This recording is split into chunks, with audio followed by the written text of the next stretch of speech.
Hello, music teacher friends. Welcome to episode number 98 of the Beyond Measure podcast. Christina Whitlock here, your designated anytime piano teacher friend. That's APTF for short. And I just want to welcome you to this space. I am so very glad you are listening with me today. I am going to be really honest with you here and tell you that I have been kicking around the content for this episode for the past several weeks, and I'm really nervous to put it out there because what I'm about to confess here on the internet is not very flattering. And weirdly, I don't think it's even something I could admit in a face-to-face conversation with many people. But thanks to the magic of the internet and the compelling argument to be made that I might just help someone by making this confession, well, here I am telling you a most shocking revelation I have recently had. So I've titled this episode, The Secret Reason We Overschedule Ourselves, right? As we have discussed a number of times on this podcast, it is no secret that musicians and music teachers tend to find ourselves agreeing to a rather large number of commitments. You can call it a portfolio career, a multi-passionate career, however you label it. Many of us have a strong tendency to find ourselves spinning a lot of plates. And this is, of course, for lots of reasons. For one, we genuinely love our work. We love music. We love our students. We love helping those students find moments when the light bulb finally goes on. We also need the money. Some of us have expensive hobbies, and even if not, we know that not all arts-related work is very well paid. So sometimes we find ourselves overcommitted because we're just trying to make ends meet. Of course, there are some of us who find ourselves with too many responsibilities because we have a hard time saying no. We all know that there are lots of people out there ready to flatter us and try to convince us that they need us to use our talents to help their cause. Which, actually, brings me to the big, ugly revelation of today's episode. Friends, I have come to realize that a significant part of the reason I am wired to commit to too many things is because it feeds my ego. Yeah, it's true. Apparently, I am a huge egomaniac. Well, I sure hope not, but let me explain. It feels good to be needed. It feels good to have skills that other people see value in. It feels good to be in demand. It feels good to see people's reactions when you tell them that you teach a lot of students. I hate that one, by the way. It also feels good to know that you are making a positive impact on the lives of others, right? And seeing as how so many of us find ourselves questioning why we seem to be so addicted to being, quote, busy, my aha moment came recently when I realized that maybe I was driving myself crazy because I kind of liked the external affirmations I receive for all the work I do. Maybe I liked this ego boost so much that I seemed to be willing to sacrifice my peace of mind and my quality of life for it. Look, I've said it before. On the whole, music teachers have to be some of the least secure people I know. And I say that with a great affection for all of us. There's certainly not all of us, but many of us suffer consequences from a deep lack of confidence or imposter syndrome or comparison envy. to the point that it can seriously impact the work that we are putting into the world. Even those who appear to have maybe overly healthy egos are probably secretly hiding some deep insecurities. So, knowing this, does it really seem so coincidental that we are also a collective of people who tend to find themselves stretched paper thin between a lot of commitments? Why do we find ourselves running from the studio to rehearsal, to the practice room, to the concert hall, to the local middle school, to the university, to the church, to the benefit dinner, to the jazz club?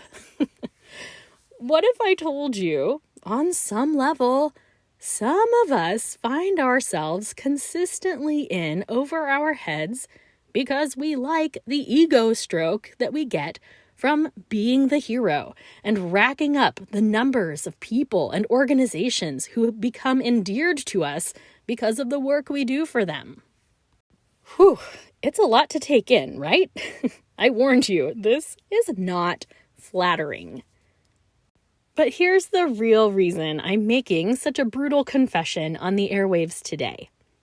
I want you to channel my brave confession here and ask yourself if there is anything that you are doing in your life just because you like the way it makes other people perceive you. And here's a really, really important thing, by the way. We are allowed to do things that pump up our egos. It's not wrong to do that. Goodness knows, if something makes you feel good about yourself, especially in our case, where it also likely has a positive impact on the community around us, then do it. I just think it's important to make sure that you are honest with yourself for your motivations. If you are someone who constantly wonders why you are rushing around from commitment to commitment, I think this is a fair question to ask yourself. For me, I let go of a pretty sizable commitment 2 weeks ago because I realized, in the end, I do love the work, but more than anything, I was probably keeping it up because of the perceived status it gave me. In light of the many things that I want to be accomplishing in my life, it is no longer feasible for me to spend my time doing things just so I can keep a title that I like. Now, it was tough. I don't like disappointing people and bailing on obligations. So I really dreaded making the decision. But, oh friends, the freedom that I feel now, knowing that those responsibilities are soon to be wrapping up and I will gain some time to make some of these creative projects happen. Oh yeah, I feel more excited about life than I have in a long, long time. And that's why I'm talking about this ugly ego thing today. Not because it's wrong to do things that make us feel important or appreciated. I mean, I actually think that's quite important. But you have to make sure that that ego component doesn't get in the way of your actual goals. If you want to be making the biggest possible impact on the world around you, your ego needs to have a back seat. If your primary goal is to equip students with an array of skills and mindsets that are going to hold a lifelong influence on their lives, that's my goal, by the way, well, my ego can't be in the driver's seat at that point. Let's even just say that your goal is something far less altruistic. Let's just say you want to make as much money as possible. That is another reason why we commit to too many tasks, right? Well, chances are, if you are out just to make as many dollars as you can, your ego can't quite be the leader of your decisions there either. There's this episode of Friends where Phoebe is on a quest to find a truly selfless good deed. Much to her frustration, she finally realizes that even the most sacrificial acts still leave the doer with an incredibly good feeling. And such is life in our career, right? Our good deeds often make us feel really good in return. So I'm not trying to chastise anyone, including myself, for recognizing that my ego gets fed through some of my work. Instead, I just think it's good to acknowledge the fact and make sure that it is never the driving force of what I am doing. That's really important to me. And I've got to tell you, friends, the more I have thought about this idea, the more I have talked with other teachers about similar topics, the more I've thought about the schedules that so many music teachers that I know are keeping, I've got to tell you, I think that there are a lot of us out there who are carrying way more commitments than we need, pretty much because we really like the titles that we have and the number of students that we're teaching, and we like the so-called bragging rights that come with that territory. And that's all well and great. I mean, there's nothing intrinsically wrong with that, except for the fact that if you wake up one day and you realize that you are tired of running around this hamster wheel and tired of living your life in a constant state of frantic energy, then it's time to be honest with ourselves. So, my friends, what do you think? Can you still be friends with me today despite this big confession I've given you? Furthermore, is anything bubbling up to the surface for you here? Is there any component of your work that you are keeping around just for the sake of your ego? If you are struggling to keep all of those plates spinning, I really hope you'll consider this question. Maybe it's a particular studio family you're secretly wanting to give up, but you keep them around because you like their connection with the family name. Maybe it's a title that you feel buys you some kind of status, but upon further reflection, any respect you feel coming from that title is more of an illusion. Maybe it's a gig you've been holding down, like for exposure. We all know those, but, nothing's really coming from it. Again, it's not wrong to feel good about what you do, but if you are looking for something that you can let go of in your life, I would highly suggest doing a little audit over what each responsibility in your life is bringing to you. If anything comes up empty, it might be time for a change. Okay, big stuff today, I know. Let me try to redeem my newfound egomaniac status today with a toast to you.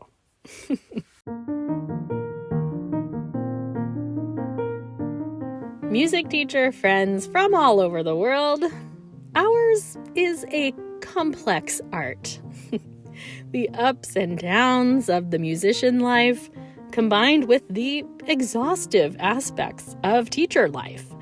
Well, it all brings about a lot of feelings. I don't believe any of us in this Beyond Measure community have an ego problem, myself included. You very likely gravitate towards this space because you do want to show up as the best possible teacher for your trusting students. I'm right there with you. And for that reason, it's very important that we keep a close eye on our motivations and the ways that our goals are going to keep shifting throughout our lifetime. We do our best work for others when we are pursuing our most authentic life. So I say cheers to that, my teacher friends. Cheers to living with a purpose and to staying in touch with anything that threatens to throw us off course. This is me raising my glass to you, friends. Hear, hear.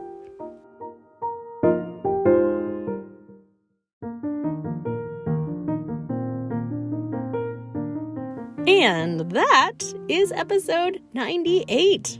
Only one more episode in double digits, my friends. Speaking of, don't forget that I am collecting voicemails from this community for my 100th episode. We're almost there. It's been so much fun to hear from those of you who have already left me messages, and I would love to hear from more of you. Please jump into the show notes and click the link that says leave a voicemail. And I would love to hear something that you like about this show, or a big picture takeaway that you've gained, or I don't care, whatever the case may be. I would just love to listen to you for once. Other than leaving a voicemail, make sure we're friends in all the podcasty ways. Facebook, Instagram, email, you know the drill. I will see you next week for episode 99. Until then, onward and upward, my friends.